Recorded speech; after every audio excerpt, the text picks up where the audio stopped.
ପିଲାମାନେ ଆଜି ଅଗଷ୍ଟ ମାସର 11 ତାରିଖ ମହାମାରୀ କରୋନା ପାଇଁ ଆମେ ବିଦ୍ୟାଳୟକୁ ଆସିପାରୁନାହାନ୍ତି ସମସ୍ତେ ଜାଣିଛ, କିନ୍ତୁ ଅନଲାଇନ୍ ଶିକ୍ଷାଦାନ ସମସ୍ତେ ଆମେ ଗ୍ରହଣ କରୁଛନ୍ତି। ସବୁଦିନ ପରି ଆଜି ମଧ୍ୟ ତୁମମାନଙ୍କୁ ସ୍ୱାଗତ। କହିଲ ଦେଖି, ଏ ଚିତ୍ର ଦୁଇଟି ମଧ୍ୟରୁ କୋଉଟା ଭଲ ଲାଗିବ? ତୁମେ ସମସ୍ତେ କହିବ ପ୍ରଥମ ଚିତ୍ରଟିକୁ। କାହିଁକି? ତା କାରଣ ତୁମେ ବି ଜାଣିଥିବ। ଆଚ୍ଛା, ମୋତେ ସେଇଟା ପରେ କହିବ। ଶୁଣ, আজি ଆମେ ଚତୁର୍ଥ ଶ୍ରେଣୀ ସାହିତ୍ୟ ବହିର ସାହିତ୍ୟ କଳିକା ବହିର ସାଇତି ରଖିବା ସଜାଇ ରଖିବା ବିଷୟଟିକୁ ପଢ଼ିବା। ବହିର 56 ପୃଷ୍ଠା ଖୋଲିଲ। ଦେଖ, ସାଇତି ରଖିବା ସଜାଇ ରଖିବା ଶ୍ରୀ ପଦ୍ମଲୋଚନ ପାଲଟା ସିଂ। ଏ ବିଷୟଟିକୁ ଶ୍ରୀ ପଦ୍ମଲୋଚନ ପାଲଟା ସିଂ ଲେଖିଛନ୍ତି। ଏଇଥିରେ ତୁମମାନଙ୍କର ଶିଖିବା ଭଳିଆ ଜିନିଷ ଅଛି। ଦେଖ, ସମୟ 10ଟା। ଚନ୍ଦନ ଆସି ଡାକ ପକାଇଲା, ତୁ ଏପର୍ଯ୍ୟନ୍ତ ବାହାରି ନାହୁଁ? ତୋର ସବୁଦିନ ବିଳମ୍ବ ହେଉଛି। ତନ୍ମୟ ବଡ଼ ବ୍ୟସ୍ତ ହୋଇ ସାର୍ଟ ଖୋଜୁଥିଲା। ଏତିକି ବେଳେ ତା ବୋଉ ଧଳା ସାର୍ଟଟିଏ ଧରି ସେଠାରେ ପହଞ୍ଚିଲେ। ପଚାରିଲେ, ପିଜୁଳି ଗଛ ଡାଳରେ ୟାକୁ କିଏ ରଖିଥିଲା? ତନ୍ମୟ ପ୍ରତିଦିନ କ'ଣ ନା କ'ଣ ହଜାଏ। ତାକୁ ଖୋଜିବାରେ ତାର ବହୁ ସମୟ ନଷ୍ଟ ହୁଏ। କେଉଁଦିନ ପ୍ୟାଣ୍ଟ ସାର୍ଟ ଆଲମାରୀ ପଛପଟେ ପଡ଼ିଥାଏ ତ କେଉଁଦିନ ଆଲଣାରୁ ଲୁଗା ତଳେ ରହିଯାଇଥାଏ। ବହି, ଖାତା, କଲମ, ପେନସିଲ, ରବର, ସ୍କେଲ ଯାହା ଖୋଜିଲା ବେଳେ ହଠାତ୍ କିଛି ମିଳେ ନାହିଁ। ଏହି ଅସୁବିଧା ବରାବର ଲାଗି ରହିଥାଏ। ଘରୁ ବାହାରିଲା ବେଳକୁ ତନ୍ମୟ ବୋଉ ଉପରେ ରାଗ ତମ ତମ ହୋଇ ବାହାରେ। ଏଇ କଥା ତାର ମାଉସୀ ପୁଅ ଭାଇ ଚନ୍ଦନ ପ୍ରତିଦିନ ଦେଖେ, ହେଲେ ସେ ବ୍ୟସ୍ତ ହୁଏ ନାହିଁ। ତନ୍ମୟ ଠାରୁ ସେ ବୟସରେ ବଡ଼, ସପ୍ତମ ଶ୍ରେଣୀରେ ପଢ଼ୁଛି। ତନ୍ମୟକୁ ସେ ସ୍ନେହ କରେ। ତାକୁ ସାଥିରେ ସ୍କୁଲକୁ ଡାକି ନେବାର ଦାୟିତ୍ୱ ମାଉସୀ ତାକୁ ଦେଇଛନ୍ତି। ସେଥିରେ ସେ ଆନନ୍ଦିତ। ଘରୁ ବାହାରି ପଡ଼ିଲେ ଦୁହେଁ ଖୁସି ମନରେ ଗପ କରି କରି ସ୍କୁଲକୁ ଯାଆନ୍ତି। ସେଦିନ ସ୍କୁଲ ଯିବା ବାଟରେ ଚନ୍ଦନ କହିଲା, ତନ୍ମୟ, ତୁ ତୋ ଜିନିଷତକ ସାଇତି କରି ରଖୁନାହୁଁ କାହିଁକି?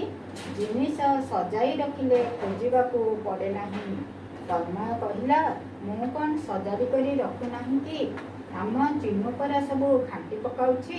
ଚନ୍ଦନ ତାକୁ ବୁଝାଇଲା, ଯେଉଁମାନେ ନିଜ କାମ ନିଜେ କରନ୍ତି ନାହିଁ ସେମାନେ ସବୁବେଳେ ଅନ୍ୟକୁ ଦୋଷ ଦିଅନ୍ତି। ଆମ ଶ୍ରେଣୀ ଶିକ୍ଷକ ଦିନେ ଶ୍ରେଣୀରେ ଆମକୁ କହିଲେ, ଜିନିଷ ସାଇତି ରଖିବା ଗୋଟିଏ କଠିନ କାମ ନୁହେଁ, ଏହା ଗୋଟିଏ ଭାରି ଭଲ ଗୁଣ। ପ୍ରତିଦିନ ଏଥିପ୍ରତି ସାମାନ୍ୟ ଧ୍ୟାନ ଦେଲେ ଏହା ଅଭ୍ୟାସରେ ପଡ଼ିଯାଏ। ଏସବୁ ବୁଝାଇବାକୁ ଯାଇ ଗୁରୁଜୀ ଦିନେ ଆମକୁ କେତୋଟି ସତ ଘଟଣା କହିଥିଲେ। ପିଲାମାନେ ବୁଝିପାରିଲ? ହଉ ଦେଖ, ମୁଁ ଟିକେ ବୁଝେଇ ଦେଉଛି, ଟିକେ ଲକ୍ଷ୍ୟ କର।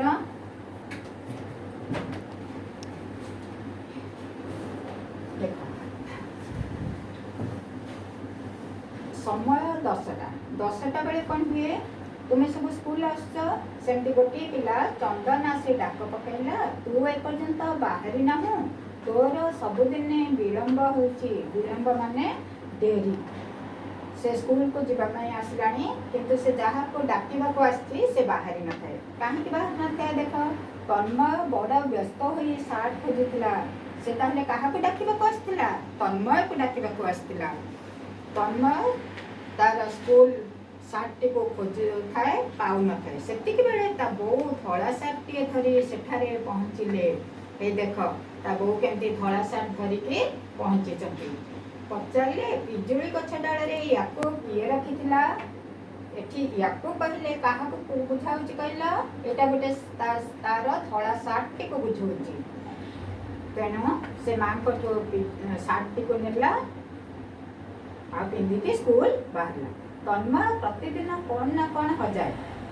ତାକୁ ଖୋଜିବାରେ ତାର ବହୁ ସମୟ ନଷ୍ଟ ହୁଏ। କେଉଁଦିନ ପ୍ୟାଣ୍ଟ ସାର୍ଟ ଆଲମାରୀ ପଛପଟେ ପଡ଼ିଥାଏ ତ କେଉଁଦିନ ଆଲଣାରୁ ଲୁଗା ତଳେ ରହିଯାଇଥାଏ। ଆଲଣା କ'ଣ ଜାଣିଛ? ଆଲଣାରେ ହେଲା ଲୁଗାପଟା ସବୁ ରଖାଯାଏ। ଯେଉଁଠାରେ ଲୁଗାପଟା ରଖାଯାଏ ତାକୁ ଆଲଣା କହନ୍ତି।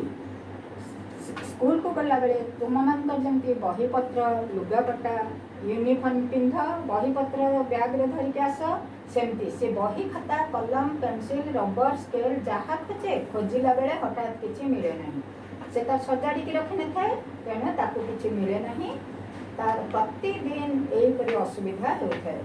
यही असुविधा बराबर लगी रही है। घर बाहर बेलू तन्मय बोऊ पर राग तम तम हो बाहर कहीं रागे कहल निज जिनस सजाड़ी न थाए तेणु से माँ ताकू रागती एवं से माँ उपर रागिकी बाहरी जाए।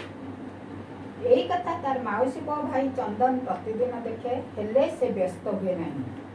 तन्मय ठारे से बयस बड़ सप्तम श्रेणी रे पढ़ी तन्मय को से स्नेह करे। तन्मय तार सान भाई मौसी पुओ भाई तेणु से ताको स्नेह करे केबे किछि कहे नहीं। ताको साथी रे स्कूल को डाकी नबाको तार दायित्व ता मौसी ताको देचंती तेणु से सेथिरे खुशी ही जाए।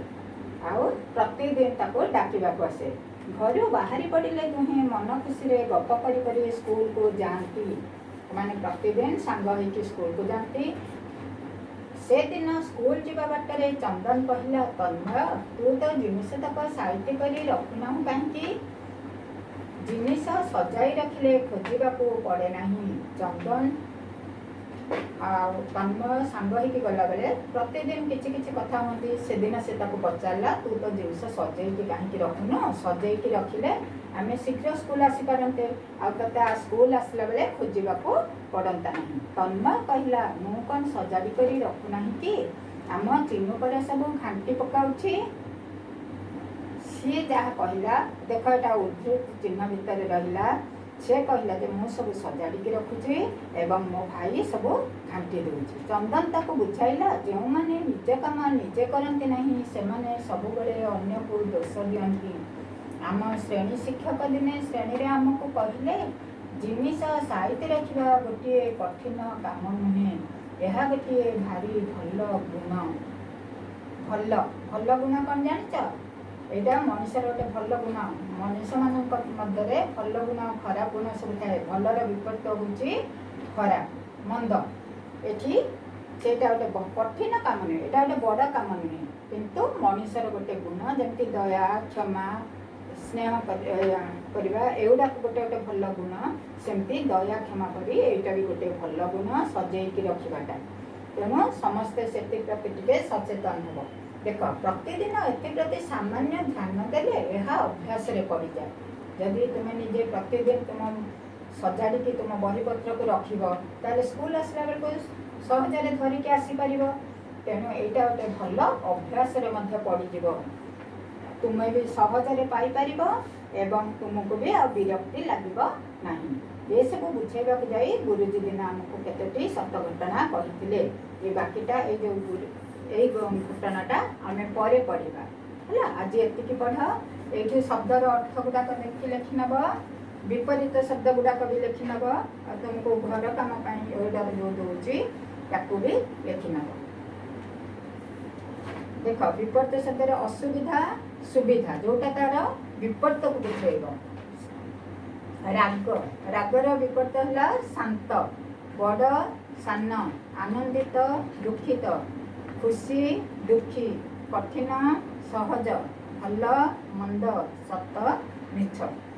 आउ तुम्हें तो कहीपर एथर यहीटा लिख घरे तन्मय व्यस्त हो कौन खोजुला क्यों माने सबु बेले अन्य को दोष दियंती। तापर वाक्य गठन कर आलना आलना रे सब कौन कर लुगा रख नुहे से लिख विलंब जिनिस। तुम्हें तुमको कही पैंट सार्ट से प्रतिदिन खोजुला पैंट सार्टा हूँ गोटे जोड़ा शब्द। पैंट सार्ट पर आउ कौन कौन जोड़ा शब्द अच्छी टंका पैसा सफा सुतुरा बही पत्र एगुड़ा कह यही तुम्हें आ चारोटी जोड़ा शब्द लिख है। साइट रखा सजे रखाटा भल लगुच कि नहीं तार तुम सब आज तुम जिनस पत्र को साइट रख सजाड़ी रखिले सेटा भी भविष्य गोटे भल गुण बा तुमको नियम पकईदेव है। बस आज ये पढ़ आउ काली पढ़।